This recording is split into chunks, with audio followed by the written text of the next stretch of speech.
ये कहानी है पुरी के जगन्नाथ मंदिर की। एक ऐसा रहस्य जो सिर्फ एक मंदिर नहीं है बल्कि एक कहानी है।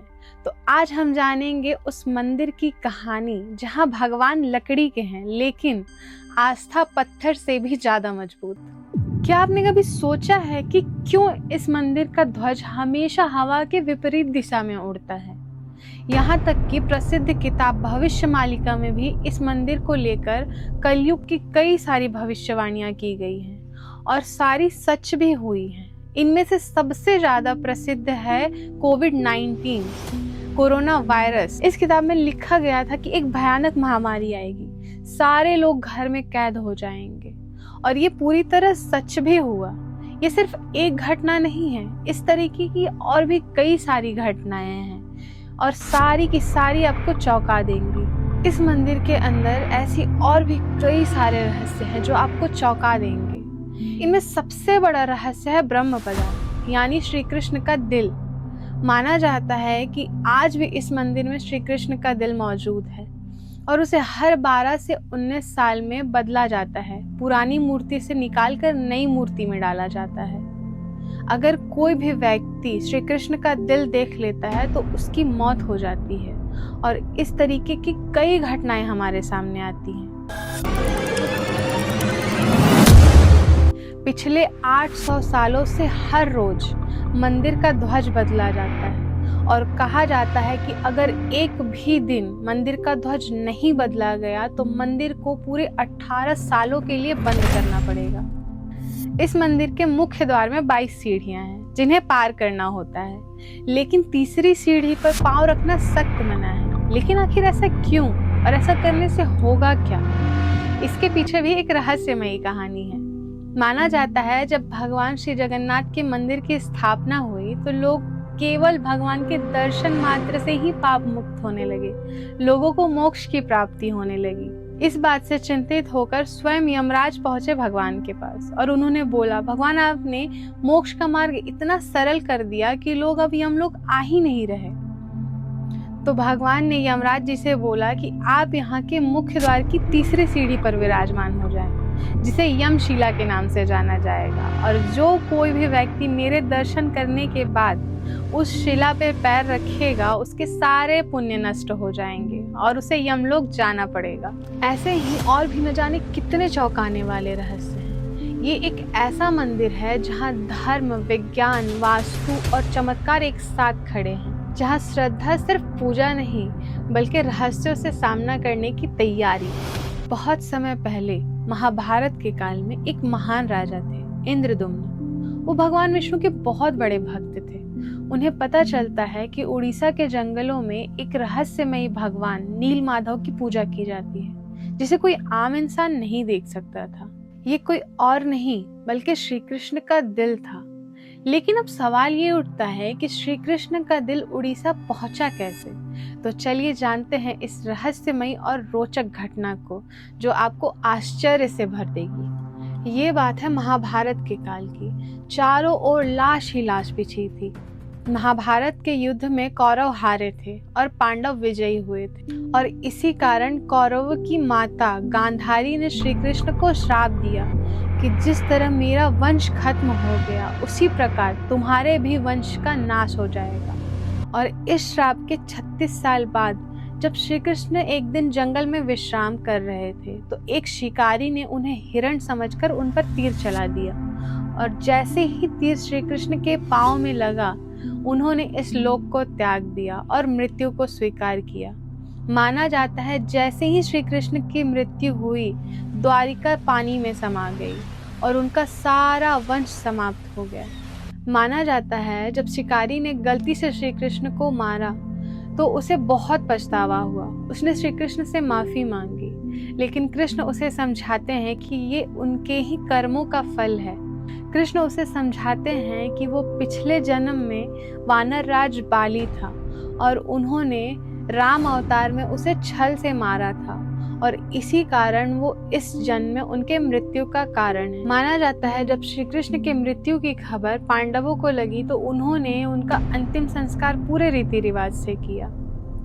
उनके शरीर को जब जलाया गया तो उनका पूरा शरीर पंच तत्वों में विलीन हो गया, लेकिन उनका दिल बच गया और वो जलने के बजाय और ऊर्जा से धड़कने लगा। बाद में उसे ही ब्रह्म पदार्थ के नाम से जाना गया। अर्जुन ने उस हृदय को लकड़ी पर रखकर पानी में बहा दिया।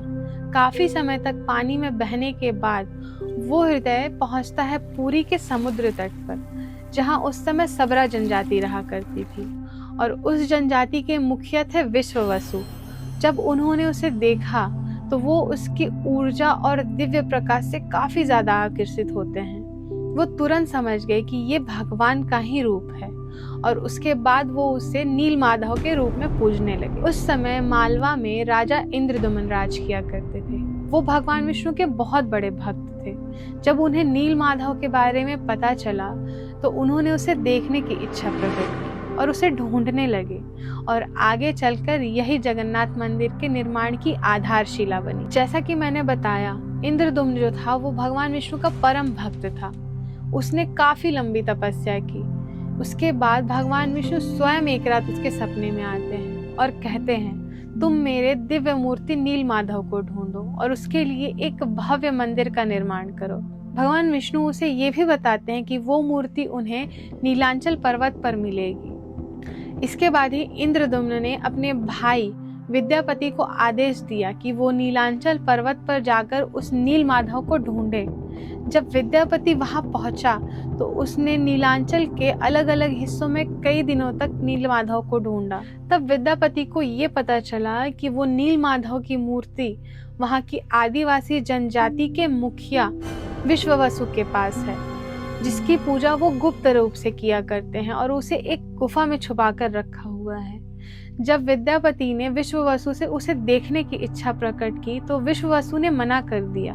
तब विद्यापति ने चालाकी दिखाई और उस मुखिया की बेटी ललिता से शादी कर ली और ललिता के मदद से उन्होंने विश्ववसु को मनाया और फिर चल पड़े नील माधव को देखने उस गुफा की ओर।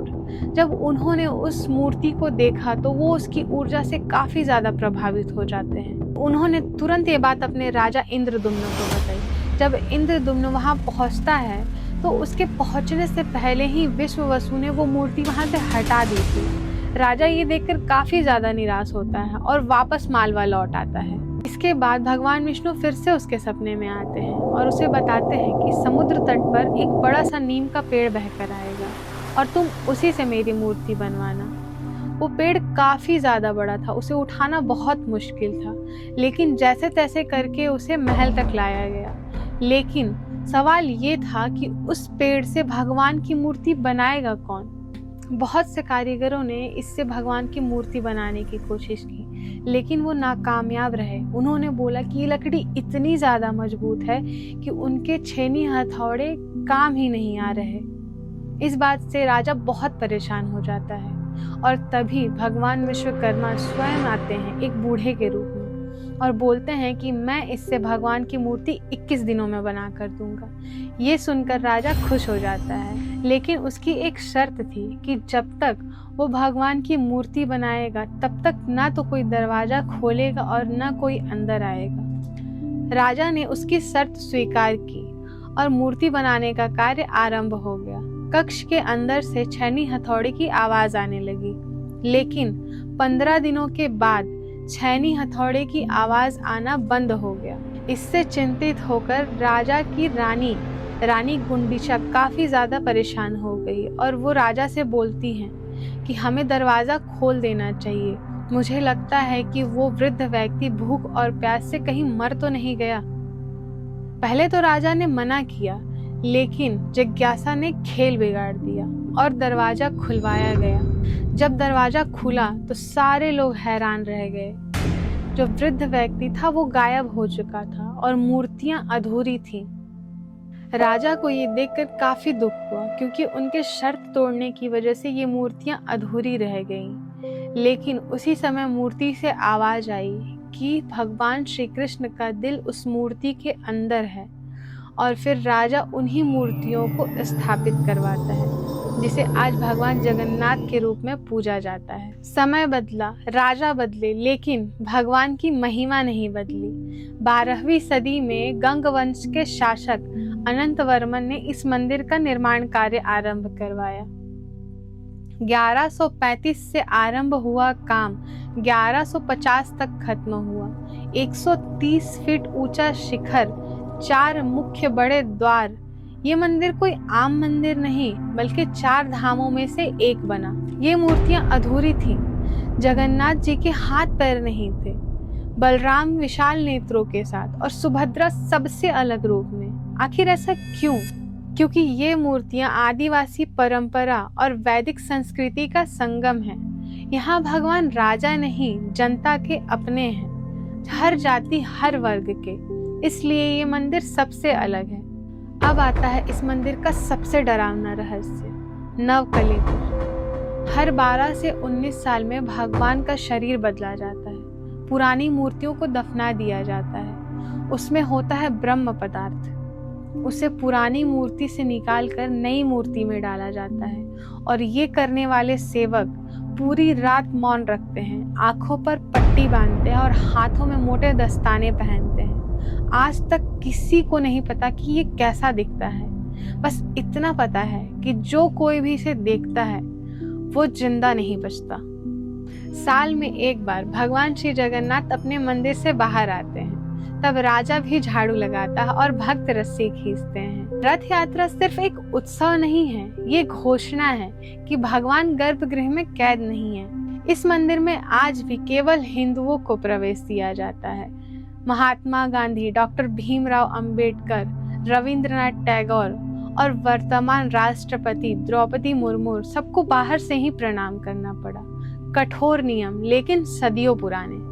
पुरी का जगन्नाथ मंदिर हमें ये सिखाता है कि जरूरी नहीं भगवान सुंदर और परफेक्ट हो, उन्हें परफेक्ट हम बनाते हैं अपने विश्वास से।